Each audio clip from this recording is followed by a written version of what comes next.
Good afternoon, Naturehood. I'm Daniel, the research lead in urban biodiversity and Naturehood, and I'm here just today to introduce you to the new Naturehood action logs.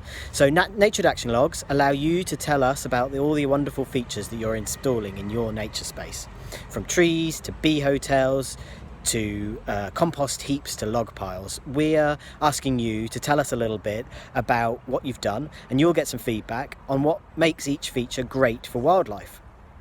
Over time, we're going to combine all this information on the wildlife-friendly features that you've provided in your nature space with the results of biodiversity surveys we'll be carrying out to understand how these features are impacting on your local wildlife, hone our garden wildlife advice, and ultimately impact on environmental policy with the aim of reversing the declines in UK wildlife.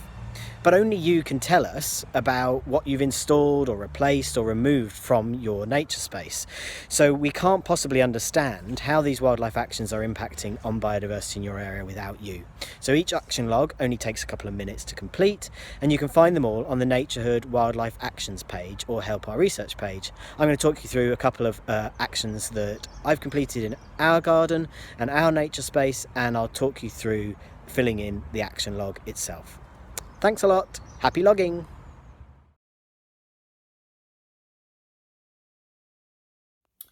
So here is the Naturehood action log for leaf piles. All I need to do is tell you that I made a leaf pile. I'm going to say the date approximate date that I made it. So the boys were sweeping up leaves last weekend. They made 3 leaf piles. And I intend to leave them for 2 or more years to let them really rot down. And then I'm going to press submit, and that's all we need to do. You get a lovely message, a couple of medals, and a little bit of information about how important leaf piles are for wildlife in your garden. And I'll just show you one more quick one. This one's slightly longer than the other one. So this is the action log for bird boxes.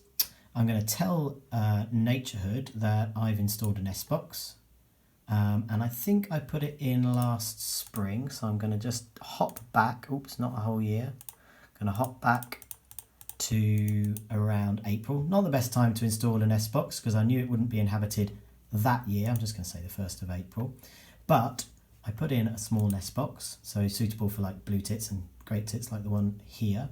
I've given you a few examples of different nest boxes and nesting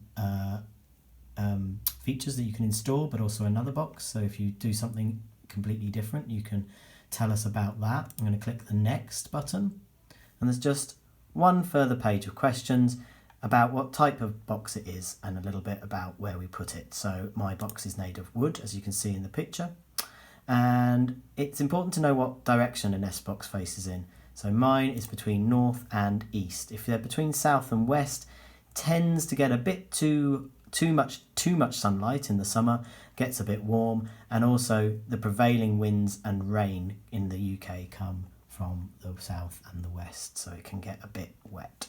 So all I'm going to do is click next, and I get a really nice congratulations again. I'm providing an A1 home for birds in the best possible location, and again a little bit more information for you as to how important our nest boxes are. And interestingly, I saw some blue tits having a look at that nest box just today, and it's interesting that nest boxes aren't just used in summer, they are also used in winter for shelter.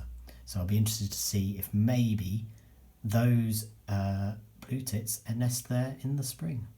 Happy logging!